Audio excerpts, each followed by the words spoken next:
Welcome to Stories with Traction, unedited and unfiltered. These are real conversations with leaders who have walked through trials and triumph.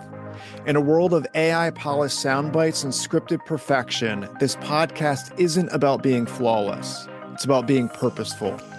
I'm your host, Matt Zahn. We're going to find out what drives these leaders, what's their story, and how can we learn from their experiences. Get inspired and enjoy Stories with Traction. Malcolm, welcome to Stories with Traction podcast. Man, thanks for having me, Matt. I appreciate it. It's an honor. I appreciate your time, and I really like something that was on your website, Secure Your Legacy. There's so much that we can unpack with that and what it means to secure one's legacy. But I just want to start with this for the first question. If you are at a networking event or a party and someone asks you, what do you do? What's your response to that question? We buy blue collar industrial type businesses and hope to add a little bit of software to make them a little bit better. Okay.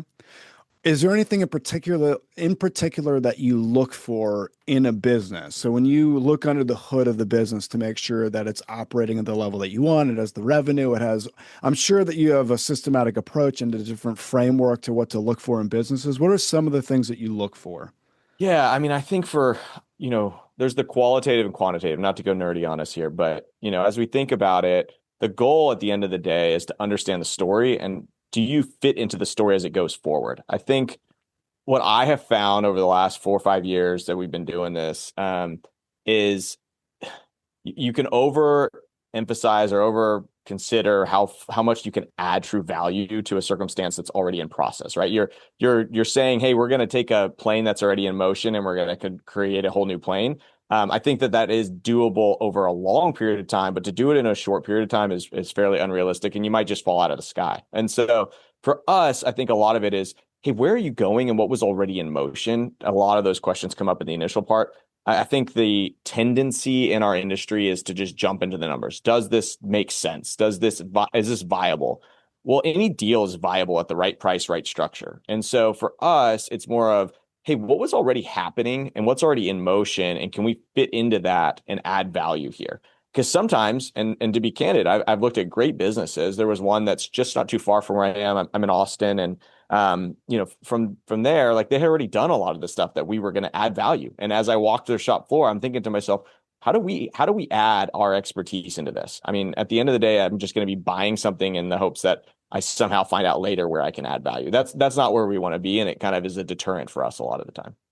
I really like something you said. You said, do not fit into the story, or do you fit into the story, right? That's a really good question. Do you fit? But what if they don't fit, but they're exceptional at what they do, right? What if it's an amazing business and you can offer value, but it doesn't fit into your story? It has to be tempting to basically walk the other way. I'm sure you've been in that situation before. What goes through your mind when that happens? Yeah, I mean, I'm always speaking from a first person experience. It's not maybe the story everyone else has. When we've been in those situations, usually the business is priced accordingly. And so sometimes it's a matter of, hey, does this even make sense economically for us? And when we sit down with an owner and they have all the things in place, they've done all the right things, they've positioned themselves to be incredibly sellable. And somehow, in some form or fashion, we haven't maybe noticed something that's maybe a red flag that could be a deterrent for us. They're very, very well aware that their business is probably worth a multiple expansion of some sort, right? And so that's a challenge for us. But that is an opportunity to have an honest conversation. Hey, if we were to buy you at this business price and with this kind of structure, here's the caveats that are going to come with that. Here's how the business might struggle. Here's all those types of things. And here's the more due diligence we need to do. And sometimes that's just exhausting for the owner. Sometimes we're in a position where the owner presents this blue chip situation, and it's so good that we have to figure out the right structure and then have to dig even deeper with them. And that's when it gets, quite candidly, really just exhausting for them to have to be pulled apart even further when they feel like they've kind of put a perfect package together. Sure, sure. I appreciate you sharing that. So I want to jump to something I said earlier about secure your legacy, something you have on your website. And I feel like there's a lot of talk about legacy. It's a word that we really like to gravitate towards to try to figure out, like, will we have a good legacy? But from a business perspective, I know there's a lot of people that are nervous about selling their business because they're concerned that it might tarnish their legacy. I remember about hearing a story of a family business that they were so invested in the community. So they were pouring into nonprofits and different churches around the community and really building up that community. And their big fear was if I sell this company and our employees that have been with us for decades, if something bad happens to them, it's going to tarnish our reputation in this community. And they didn't want that. So what kind of things do you do to help ease that tension when you're going to purchase a company? Yeah, great question. I would be remiss if I don't mention this. Statistically, for a business to go over $1 million in revenue is just so low. There's so many businesses that never get that high. We often deal with businesses that are kind of 3 to 12 million in revenue. And so for us, it's even a smaller sample size of folks. And so when I am stepping into a room, one, like I want to have a ton of respect for what's going on and what's been done and what's been happening in the business. And the secret sauce that might have been, it might have been that they were so integral into the community in some form or fashion. And that's really been the success of the business. And it sometimes looks like that, on the bottom line, top line. Sometimes it's just the way that people enjoy their job. And so, all that to be said, for us, the big thing is, hey, let's respect how difficult it is. And let's respect the fact that a lot of the time they have a son, a niece, a nephew, a daughter, somebody that could have taken over the business, but has chosen to go into some other field. And we want to respect the fact that they would have loved to have seen that person take over the business. And now they have this stranger, quite candidly, because you can go through due diligence. It can be, 6 months, maybe less, whatever it might be, as you kind of start to finish when you meet somebody. There's a lot of unknown there. And so for us, I always want to step in with the posture of, hey, this is a ton of work that you've put into this, and statistically, you've beaten the odds if you were the founder. So that's always where the position I always try to walk in, shoulders down a little bit. So what are some of the things outside of telling them, statistically you've beaten the odds? What are some of the things that you do to connect over that respect piece? Is it kind of talking to them about their family and maybe some of the things that they've done, some of the sacrifices? What does that look like to Yeah, gain their respect and to show that respect as well? sure. I don't want to overcomplicate it. Sometimes we're sitting in the room and it's, recognizing the body posture of, am I walking into a room where they just don't even want to know me? They don't really care to understand me. I've had situations where I've walked in and spent 3 hours with somebody. At the end of it, they're like, I just don't think you're a good fit because you're not that outdoorsy, or you're not that of a, resourcefulness of this or whatever. And I walk in and I'm like, man, most of the time I'm walking in with a shirt that I have on right now and a pair of blue jeans. And I've had guys say to me, you just don't seem like my kind of guy. And then I show them a picture of me on a tractor cutting down, sticks in the back of Texas. And they're like, oh, we should have started with that, right? It set off a different tone. So finding ways to connect, and people want to display the things they're proud of. And so I often ask, hey, who's that in the picture behind you?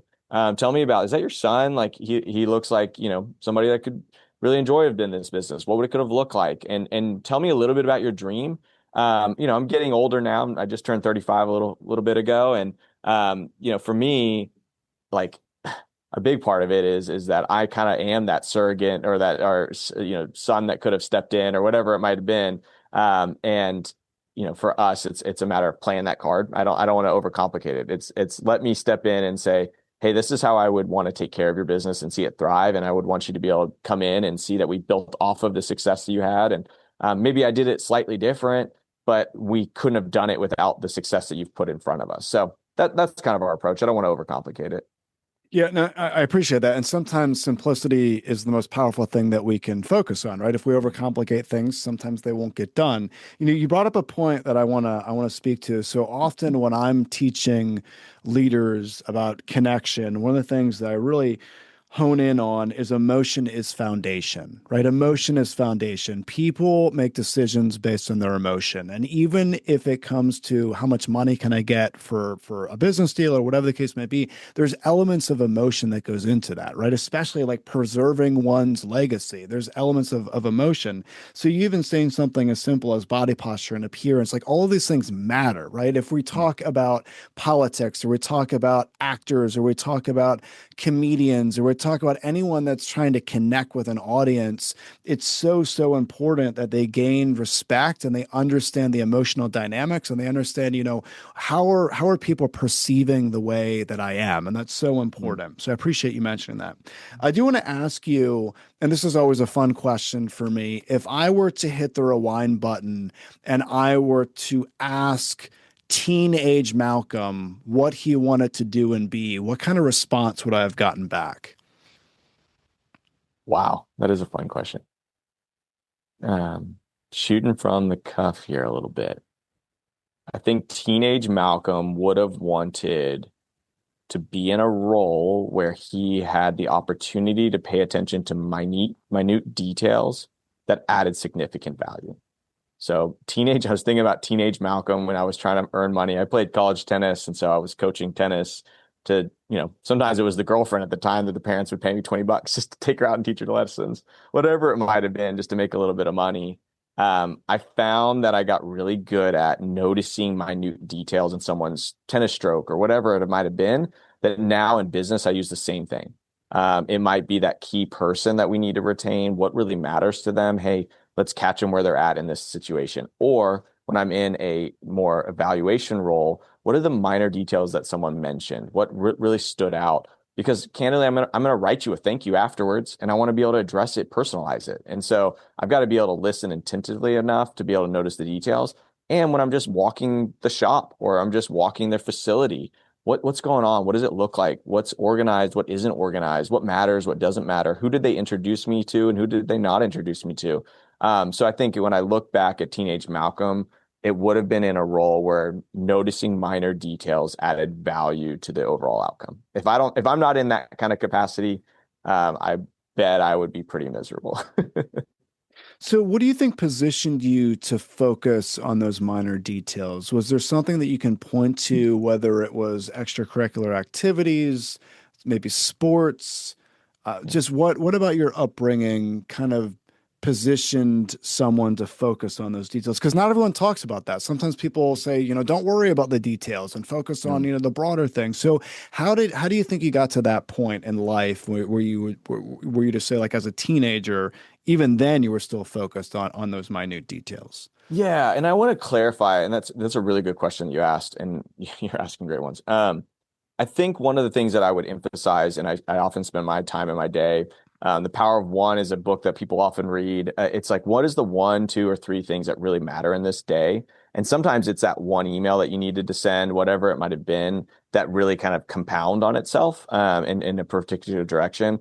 I think that as an owner of a business and someone that is continuing to grow what we're doing, um, there's a lot of noise. There's a lot of noise in a day, and I often have folks, hey, you don't get back to me in a day's time. They're frustrated with me, whatever it might be. Like I am trying to make the conscious decision of what that one, two, or three things that might be in that day to really add significant value. So that's what I mean when the minor details. It's like the ability to ignore all the other noise that you could get distracted by, and subsequently pay attention to the one or two, three things that need to actually take place. And so, if I point back historically, I mean, candidly, I used to play tennis 5, 6 times a week if I wasn't traveling, and I would have private lessons in the evening. I was fortunate enough to have a coach that really invested in me, and so I would sit around watching him coach, and I would see what he pointed out, what he was noticing, all those types of details.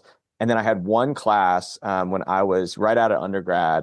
I was considering to go back to sports psychology and kind of expand in that direction for a moment after college tennis, and we had to do a counseling class, and we would sat in a room that was like a phone booth shaped style, and we would have a camera pointing at me and pointing at the other person, and the whole purpose of the class was to notice kind of body language, notice what the person's doing, notice when they lean in, notice the inflections of their voice, notice all these types of things. And so I just think there has been little moments where I've been reinforced of, hey, if you could have noticed this one minute detail of the day, it actually makes the whole outcome of the rest of the day a different one. And so for business owners, sometimes it's just noticing that their son had a football picture in the back of their desk or whatever it might be. So I'm often scanning the room when I'm listening to say, or listening to the inflections of their voice to determine, hey, what really matters in this moment? Because I'm not gonna I'm going to be in the same context as many other buyers, right? They're going to come in and give their pitch and they're going to give their value and they're going to, but what's that one little thing that stood out that I could tap into a little bit? So hope that answers. Yeah, so it's interesting because you mentioned body language as it pertained to tennis, and earlier you mentioned body posture. Could it possibly be that you're so keen on picking up on the dynamics of how someone's presenting themselves based on what you went through in tennis? Like, could there be, it's possible that all Yeah. that training really mattered in a big, big way for what you're doing now. So I do have a question for you regarding the tennis piece because I have never played tennis. I mean, I've watched tennis, I've never Sure. actually played, but when I'm watching tennis, especially the larger tennis events, you got a crowd watching two people. So there's a ton of eyes on you, right? And Mm-hmm. it takes a considerable amount of focus. How on earth do you stay so focused? If you were to coach a tennis player that might be frazzled or they're getting in their own head, what kind of suggestions would you give them to make sure they're focusing on that moment, even though Yeah. all those eyeballs are on them? Wow. Um, I love your questions. We were talking about business. Now we're switching to tennis, and it's all relevant. I would say the um, going back to the patterns that you know are true and tested, because that's the ones you've done over and over and over again. I had the fortunate opportunity to have a mentor at one point that would repeat a saying over and over again was discipline leads to freedom. And it's this concept of you've done the work necessary to be able to relax and continue to lean on what's the work that you've put in that's proven to be your ability to stand the test of time, whatever it might be. So when everybody is noisy and it's loud and the momentum feels like it's not on your side on a business side and on a tennis court, can you go back to the basics that have been proven in other contexts? Can you go back to it? And candidly, sometimes that's for me, it's like quieting the noise. Some of my times my team are like, hey, when things are not going well, I mean, we've lived through all sorts of circumstances, whether it be a tariff or an employee that was just AWOL or whatever it might be. When you are going back to the basics, sometimes that for me is like quieting the noise and focusing on that one, two, or three things that really matter. And kind of communicating that, because when you're trying to handle too many fires at once, then you ultimately run out of steam at some point. So, yeah, that's what I would tell people on tennis court. Go back to the basics. On a business situation, go back to the fundamentals that have gotten you to where you are that day. That is such a good response. So one of the things that you said, going back to the patterns you know are tested, that is such Mm. good advice. And the reason why I asked that question to begin with is because I work with a lot of high achievers, as you do, right? So business owners, and it's amazing how distracted they can be. Just because they have a certain title doesn't mean that they don't get distracted in life. I mean, there's so many distractions. I feel like every year, especially due to technology, there's a wave of distractions. So I really appreciate what you said, is that if you have a tried and true type pattern that you've established that you know equals some type of result, we have to stick to that. And we need to block out the noise. You also mentioned a book earlier about um, the Power of One, right? I think I have that book within arm's reach. I got to go look.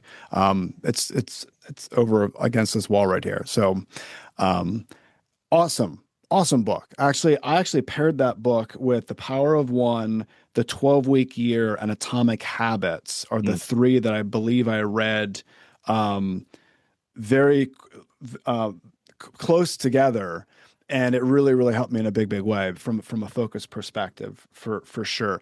I do want to ask you this question because I mentioned technology and I mentioned just I feel like year after year there's some type of new software that comes out, or especially with AI.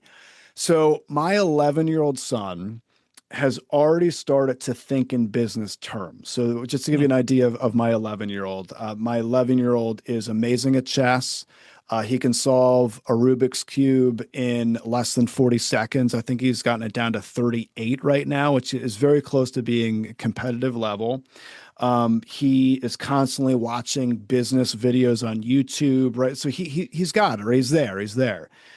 I am concerned as a father of the future for sure for all three of my children, but I want to focus on my 11-year-old just for the moment, just because he's so focused on business.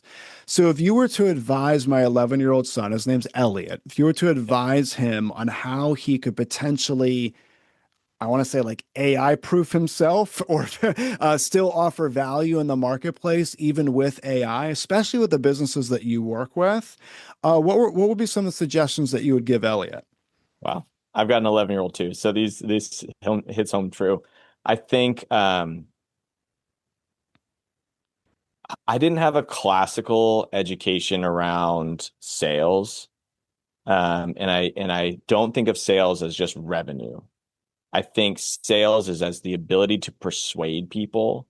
I think AI is going to be a huge part of this next generation's life, for better or for worse. I think there's no doubting that the speed at which it happens, the fundamental aspects of it, whether it's robots cleaning bathrooms and you own a company that does commercial cleaning. I mean, it's going to change no matter what. But the ability to persuade people to be on your side would be the key thing. So we spent a lot of time with my two daughters when we go back to the fundamentals of what was just communicated. Hey, just the other day we were in the car and my youngest said something and my oldest just kind of snapped and then asked a question. And I was like, what if you just started with a question? Like, what if you just started with being inquisitive in that moment? And so I think a lot of those skills are going to be fundamental. Can you persuade? Can you slow down and have true self-control? I don't think that that's going to go away. The ability to have that kind of dynamic management of self is going to be the key part. Can you do that? And can you think through then what are the tools that that you have at your disposal, the resources you have at your disposal to be able to go create that outcome with companionship in the types of people you bring along, whatever it might be. I can't even begin to think a world in which the ability to persuade is going to be obsolete. I just don't see that. And so that would be the skill I would say. Hey, if you have this and you want to do this, persuade me why I should be behind you on this, son, or whatever it might be. So I'm not trying to speak too much into it, but there is this aspect of those skills are just going to be even more difficult to do because you're going to have different resources that are constantly evolving and changing, and you're going to have to convince people, hey, this is the direction, the vision, come aboard. Yeah, that's a really good response. That's a really good point. I appreciate you mentioning that. I view AI, as I'm sure you do as well, as one of the biggest double-edged swords that our society will have to deal with. Like you can put social media in that category as well. Huge double-edged sword where there's been many, many good things that have come out of social media and many, many dark negative things that have come out of social media. I kind of put, not that they're the exact same thing, but I just see them as double-edged swords. I believe I listened to a TEDx talk, this is years ago, talking about AI, and they said the three things AI cannot replace is love, empathy, and compassion, right? And that really speaks to you being able to connect with another human being. I was recently talking to a gentleman that utilized AI to build out a stand-up comedy bit for him. And it did not work out well, right? Because imagine like feeding AI how to be a good stand-up comic and then just standing up and trying to connect with your audience. It's just not going to work, right? And the reason why I bring that up is because you talked about that respect piece. You going into a room and really showing respect and connecting. Very difficult to lean on AI to teach you how to respect someone in the moment, going to their office and understanding the dynamics of connecting. So you bring up a really, really good point. So speaking of AI, with what you've seen business-wise, what are some ways that you've seen AI help enhance a company that you've worked with from maybe an efficiency perspective? Sure, absolutely. Man, there's so much going on with that, so I never want to feel like I've got the full sense of all of it. What our thesis used to be when we started was we're going to build systems and processes and create the ability really quickly and efficiently to get data, to make decisions, to do all these types of things. That's just gotten easier and easier. You can get the data now that much easier. You can make informed decisions that much better. I I would say what I have found is AI has the ability to stand up something very, very quickly, to be able to test, hey, is this the direction to go? So we've got an internal team that builds out our software on businesses that we acquire. When we go in doing due diligence, we often ask for digital and physical copies of all the things you can imagine. And we're feeding it through our systems to kind of get as much information as we can as soon as possible so we can speak, because a business owner is going to hand me over all their financials, their historicals, their not just their P&L, but they're going to show me like kind of the breakdown of their sales. Hey, this is how much are coming from this location, this customer, this, whatever it might be. And they want to make, they want to understand my perspective quickly. They want to validate kind of where they're at, and maybe in their own mind or what someone else has told them or whatever. So we have to do that faster for us when we're evaluating businesses. And then when we're operating them, it's the same way. We want to do it faster and leaner. What we've done wrong in the past is that when we have needed to create buy-in around AI, that is where we have failed. And we've gotten better in the last year, I would say, but we rolled out an ERP system that we built out internally, and then we didn't have the right buy-in, and so adoption was super low. So I think AI will not solve adoption. I think still human connections solves a lot of adoption. Yes, you can make the user experience better. You could do all those types of things, but at the end of the day, it's still a matter of connecting with humans. It's a really good point. I really appreciate you mentioning that. And I really appreciate this conversation. I got a ton out of it. There are a few things in particular that I'm going to remember after this conversation's over. The first one, Malcolm, is you mentioned a ton of respect for what's going on. So you walk into a room, and I really appreciate you mentioning the body language piece. You mentioned body posture, body language. That was a theme that came up a few times in this conversation. And I think that's really important, because it's interesting that you mentioned that, because in my strategic storytelling workshops, one of the things that fascinates the audience the most is when I go into body language, the dynamics of body language, and how things mean different, how you're presenting your body, it means different things in different ways. So I really appreciate that point. The second point is you mentioned the minute details that offer value. I don't want people to overlook this. Another book that I would point to is Atomic Habits. Highly recommend people start just digging into, if you make little changes, little variations, that little details added up over time equals a massive gob. So that's the second thing that I really got out of the conversation. Then the third and final piece, I really appreciate this line that you mentioned. You said, going back to the patterns you know are tested. There is so much wisdom in that. I think often we can do something and it's going well, but then we get bored of it, right? So we allow distractions to come into our lives. And if we really want to be great at what we do, if we really want to secure our legacy, it's important to get excited in those boring moments, as crazy as it may sound, right? If we figured out patterns that work for us, what can we do to continue to keep ourselves motivated? So those are the three things that I got out of the conversation.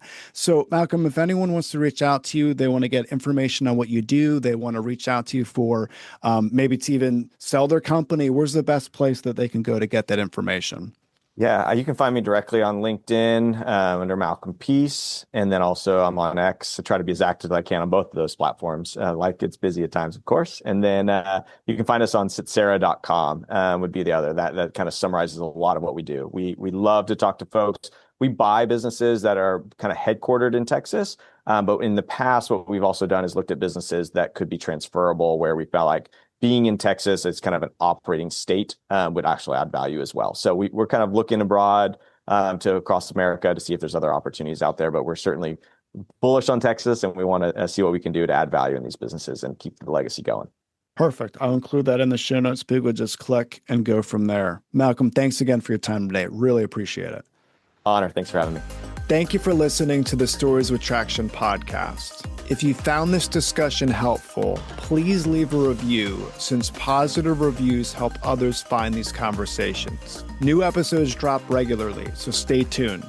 And remember, if you want to persuade with power and inspire those around you to take action, you must share more stories.